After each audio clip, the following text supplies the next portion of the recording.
Hello, welcome to another Monday night movie night. I am attorney Larissa Davis, an immigration lawyer, and I like to do these Monday night movie nights where I talk about movies that tell immigrant stories each Monday night. And this is the last movie for 2022. This is Coming to America. It is a comedy from 1988. It's one of my favorite comedies. I love it so much. And I want to talk about it because it's a story of an immigrant coming to America. Although he is the prince of a fictional nation in Africa, not a real place, it's still just a really fun watch. And if you haven't seen it, look it up. I think it's playing, I found it streaming on Hulu, and then I think also Amazon Prime has it. But it is a fantastic comedy. I think it had mixed reviews. Maybe nowadays it does, I don't know. I know there was a newer version, or a sequel I should say, that came out last year in 2021. I did not see it. I don't think I'm going to see it because I don't want to. But the original from 1988 is about an African prince, Prince Akeem, played by the legendary comic Eddie Murphy. And his father, who's played by Earl Jones, is the king of the nation where Akeem comes from in Africa. It's a fictional place. Zamunda is where he is coming from. And the reason he wants to go to America is to find a queen, because he is or I should say, I guess, a princess, because he's a prince. Anyways, he's looking for a wife, and he, along with his faithful servant, played by Arsenio Hall, who had his own talk show in the late 80s, I think into the early 90s, is also a really funny person. They have a whole host of different characters and actors and comedians, including Samuel L. Jackson. I think this was his first movie. I wanted to look that up. I can't remember for sure. I could be wrong. If you know, put something in the comment section. But I think this was Samuel L. Jackson's first major motion picture appearance. Anyway, the story is a fun sort of romantic comedy, and it's all about him defying this sort of tradition in his native home country of getting married to who the king chooses, or the king and queen choose, for the prince to marry in these arranged marriage settings. And so he decides with his servant to come to the United States. They flip a coin, heads New York, tails Los Angeles. They get heads, so he decides New York. And when they look on the map, they see Queens, one of the areas of New York City, which at that time was not so great. I've been in Queens once a few years ago, but just briefly.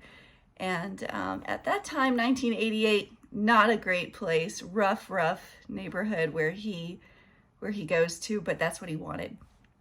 Okay, before we get started into going more into the story and how the immigrant stories tie into some of the things I like to talk about as an immigrant lawyer, I do want to say this is the last Monday night movie night for 2022, but I will restart them in January, beginning with the first Monday of the month, and I'll do them every month instead of every week, but it will be the first Monday night of every month that I'll do a movie review on movies about immigrant stories. And they can be based on true stories, they can be fictional like this one, and I try to cover all different eras, cultures, and just kind of everything. I like to get into the stories and talk a little bit too about how they can relate to immigrant matters and issues that arise in real immigration proceedings.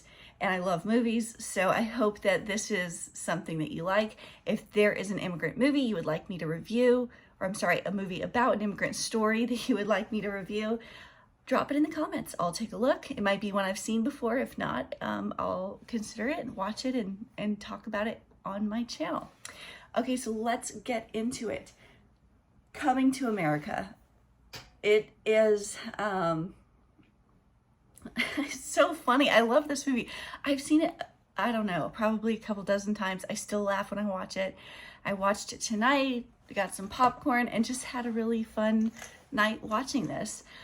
So Prince Akeem is pampered. He is living the lifestyle of luxury because he was born into this family as a prince of this kingdom.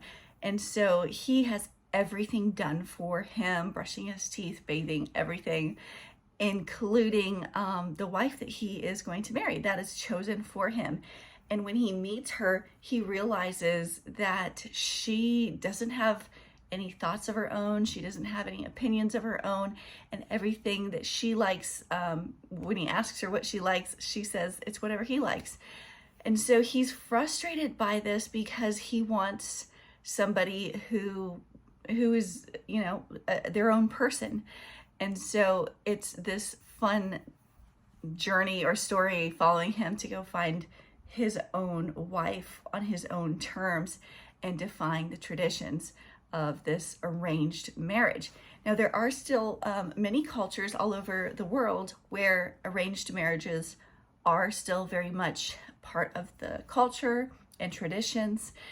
Maybe not in the same way that we see here in this movie, but there are certain expectations. And at one point towards the end, the queen says that it's a stupid tradition, and as the king, he can change it if he wants. So if you come from one of those cultures where arranged marriages are expected and are the norm, please share your thoughts on what you think about those kind of situations where the family decides or the parents decide on who it is that the person is going to marry in the family, the son or the daughter, and how they're going to get married and what family they're going to marry into. I think this really it's really interesting.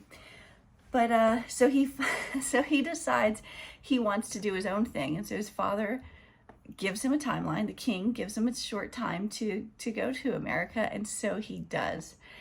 One of the first things right away, being from somewhere outside of the United States, is not only language barriers and just like cultural norms, but also just like the way people speak casually to one another. And in this movie, there's a lot of curse words too. And so I wanted to just bring up how certain ways of saying things in English and in America at this point in time, might not translate exactly over to other languages. Just like people speaking their own language might have slang terms or their own ways of expressing ideas or thoughts, it might not translate into English well, or seem to make sense in English or another language for that matter. And of course here he's speaking English in Zamunda, but when he comes to the United States, he's getting cursed at. He doesn't even know, you know, they're insulting him. And so, you know, each culture has their own ways of saying things or cursing somebody out, and just little expressions and things. And so if you are somebody where English is not your first language, aside from the cursing, it's good to know certain phrases that are common, or just ways of speaking that are natural to people speaking English in America that might not be in other places. That even goes for other English speaking countries. I had a friend in Australia who was using some kind of phrase that I had never heard before, and I said, what? And I didn't know what she was saying. She was speaking English, but the phrase she was saying, I'd never heard it. It didn't make sense to me. So if you do come to the United States and you hear certain phrases or ways of talking you don't understand, definitely ask. Don't use any words or language or phrases that you don't understand. You don't want to miscommunicate or cuss somebody out or something. Okay, so that was the first thing I wanted to talk about, was just language and cultural differences and ways of talking.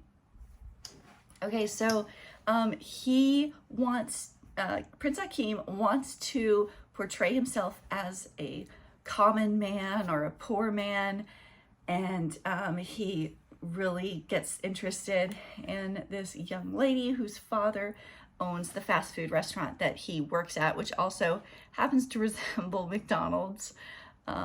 Very funny. But he wants her to think that he's, you know, just common regular guy, student, foreign student, and that's it. He doesn't want to reveal his true identity. And she is dating a guy who is in a family that's very successful from some hair products, Soul Glow, Daryl, and she's dating this guy that's her boyfriend, Daryl, and he apparently didn't work for the money that he has, but he has a lot of it because of his family's success with selling these products.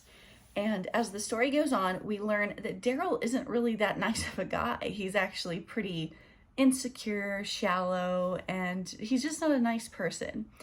And Hakeem really is, but he doesn't let her know his true identity. And so this brought up something for me as an immigration attorney that I wanted to talk about, which is getting married, whether you're a US citizen or green card holder, or you're from another country overseas and you're getting married to a US citizen or green card holder, and knowing the person that you are getting married to. Now, of course, there are always the couples out there who have known each other a long time. Maybe they've dated for a long time, they've known each other for years, maybe they've lived together, etc., and so on.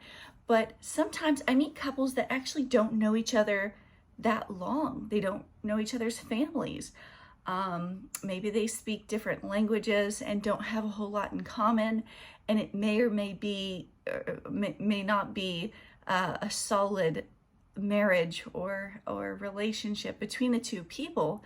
But the important thing that I want to point out is that if it is in fact a real marriage between a couple that is not trying to get an immigration benefit, but truly do want to live together as husband and wife, they want to be married, and there's a petition for a green card, it's important to show to the US government that you do know your spouse, and you're going to have to talk about things like how you met, and each other's families, your home together, habits, and all those sorts of things.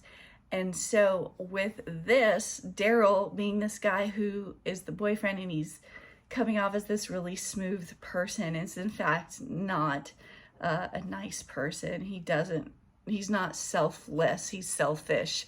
And Prince Akeem, of course, is selfless. But what I want to say too is that if you've met someone, whether it's online or you've met a few times, maybe they came over on a visitor visa, or however it is that you met, definitely make sure you know who that person really is.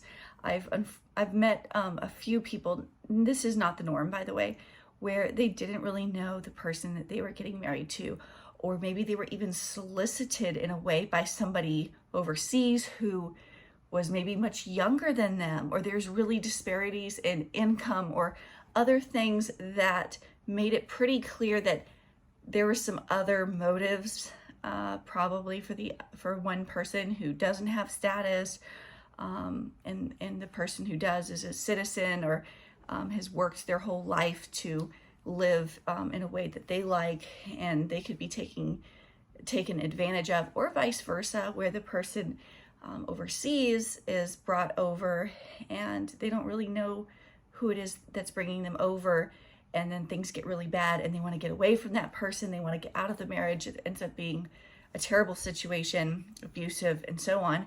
And so again, know who it is that you're marrying, know their family, know their background, spend time with them. No need to rush. You have your whole life ahead of you, so don't rush into something as big as marriage. So that is my immigration attorney talk on that. And in this story, fortunately, the main character, Elisa, she does not continue to go on with Daryl, and he's a total jerk. But that's revealed to the audience as the story goes on. Okay, so the next thing I wanted to talk about is a little bit about, I guess, just kind of getting to know the culture, the food, and what it's like to live in the United States. If you're someone who wants to visit because you've never been to the United States, it's a good idea to either look online at different things about what it's like to live in the United States, or apply for a visitor's visa, because it might not be what you expect. And there's also a lot of different places to live in the United States that are very different. We have desert, we have forests, we have mountains, we have beaches, we have hot weather and humidity, we have really dry climates, we have freezing cold places up north, and in Alaska we have tropical places like Florida and Hawaii.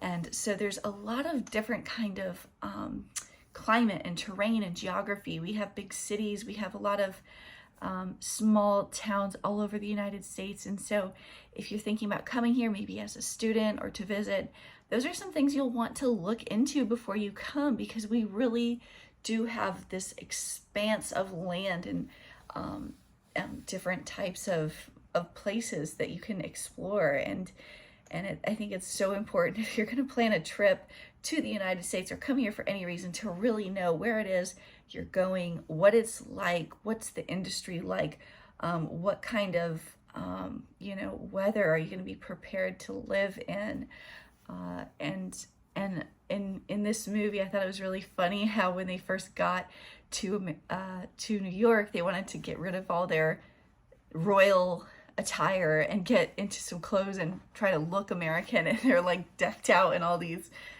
"I love New York" pins. I think Arsenio Hall has like this huge pin. It's a giant, it just screams tourist. It's very obvious they're not actually from New York City, so don't do that. It's okay to get some "I love New York" items, okay? You could do that, but I think what they did was like a total overkill with with the buttons or the pins they got all over their jackets. But that's just another funny part of the movie that I love.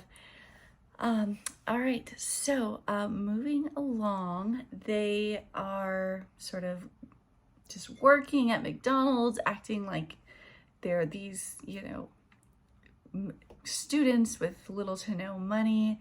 And somebody comes into the restaurant, Samuel L. Jackson, and he's trying to rob the place. And then later we find out from the manager, the father of Lisa, that, this guy's hit the place for like four or five times and robbed them. And so he is so thrilled that Hakeem took this guy out with his mop stick, which is awesome.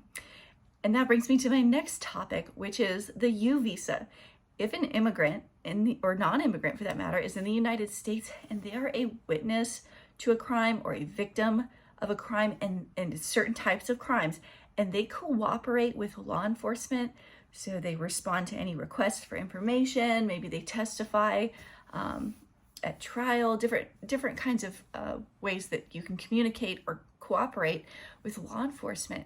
And then as a result, depending on the type of crime, if it's a qualifying crime, victims of crimes in the United States can actually get a green card through the U visa application. I've done videos on that as well, but it made me think of that when Hakeem takes out Samuel L. Jackson's character when he's trying to hold up the whole McDowell's restaurant. So it's something to remember. Some people can actually get a green card faster that way, depending on what route they are headed on towards getting a green card. So something to keep in mind. If you have any questions about it and you think you might be eligible, you can always call my office, 601-724-9255. All right, moving on. In the movie, I love how they show up at the manager of McDowell's home as though they're going to be invited like guests, but actually he wants them to work as like valet drivers or valet workers, parking the cars and then working the bar. And the father really just like looks down on at Prince Akeem because he thinks he's this goat herder and he's poor and he really values money and making money, and so that's why he really likes Daryl. And so his whole attitude towards Prince Akeem is like very condescending and elitist and very like, I've worked hard all these years, maybe one day you can have a house like this kind of a thing. And it's really funny because, of course, we know Prince Akeem has this palace, and he's the prince of this nation in Africa. But I really think it's a terrible assumption made by people in America who see immigrants and don't realize how much experience, or maybe it's education, and other really incredible things about people from all over the world that come to the United States for all kinds of different reasons, and really bring so much just as far as experience. And they have so much to offer of themselves as who they are and their own life experiences, what they've gone through. And I've met people who had college level degrees, university degrees in their home country, but because they didn't have the equivalent to a high school diploma, they had to work through a schooling program at a charter school where I used to be an assistant teacher in San Diego. And I'd meet all these different people, and they're trying to work towards getting what's basically a high school diploma or high school GED, simply because they came from another country, and they're highly educated, they're very knowledgeable, they have all kinds of skills, but because of these educational requirements, they had to go through this program, which isn't really difficult for somebody with all different kinds of abilities, or another thing is speaking various languages. And so I think it's unfortunate that that is not quite as recognized as it should be. But let me know your experiences if you are somebody who's come from another place, and whether it's education, your just work skill set, life experiences where you kind of felt like you were underappreciated or not recognized for what it is you brought to the table, or you do bring to the table, because it's really important. It's unfortunate where that's not recognized. And other times it is recognized. Hopefully more often the latter than the former, but it's just a reality of the way that some immigrants experience the United States when they come here. Now, that said, Prince Akeem, he's coming from his home country, where he is literally, the ground he walks on is worshipped with rose petals, and everybody just adores him. He's so pampered, and he's royalty. And sometimes people can come from their home country and be super rich, super successful. Maybe they come from a high-ranking family in their home country, or they come from different systems where, like in India, there's different caste systems in certain parts of the country where people are maybe looked at differently because of the families they come from. And I'm not going to say that it's not necessarily true in America, because it can be in some places. But generally, I mean, you can come here from nothing, or you can come here from a lot and still have the same opportunities to, go to school, open a business, pursue your own dreams and desires that isn't always possible in other places in the world. And so in this movie, when Akeem comes, nobody really cares, where he comes from, or, he's dressed all nice. And in some instances, like with the housing manager, the landlord, he looks at them like, oh, wow, okay, these guys have money, and he shows them some respect. But, if you come from somewhere where you're honored because of your family name, you come to the United States, nobody knows that, you might see that more in small towns where people all grew up around the same families and that sort of thing. But generally, I mean, if you're coming to the United States, you're moving to a new place, people don't know who you are. So you really have to prove yourself. And that's been my experiences in life, even as a U.S. citizen. So if that's what you've experienced, whether you've come from great wealth and success, or even from, poverty and really difficult times in your life, I've met people from everything in between those, and top and bottom, and all over the place. And they have made incredible progress in the United States by doing what they wanted to do, and being committed, dedicated, hardworking, and it's really amazing. So anyways, I wanted to touch on that because of the fact that nobody knows who Akeem is, and they don't really care either. So those are my general thoughts that I want to share when it comes to the immigrant story in this film. Let me know if you've seen it. If you haven't, watch it. Again, it came out in 1988. It's a comedy. It's sort of a romantic comedy, and I think it's hilarious. You know, everyone has their own sense of humor. Some people might not think it's so funny in this day and age. I don't know. I think it's I think it's really funny. I love it. It's a good story. So watch it. Let me know what you think. And if you have ideas for movies that you want me to watch in the future that tell about immigrant stories, I would love to see what some of those are and watch them and share them with you. All right, that's all I have for tonight and for 2022. Thank you for watching, and if you're a subscriber, I thank you for subscribing, and I will see you all next year in 2023. Take care.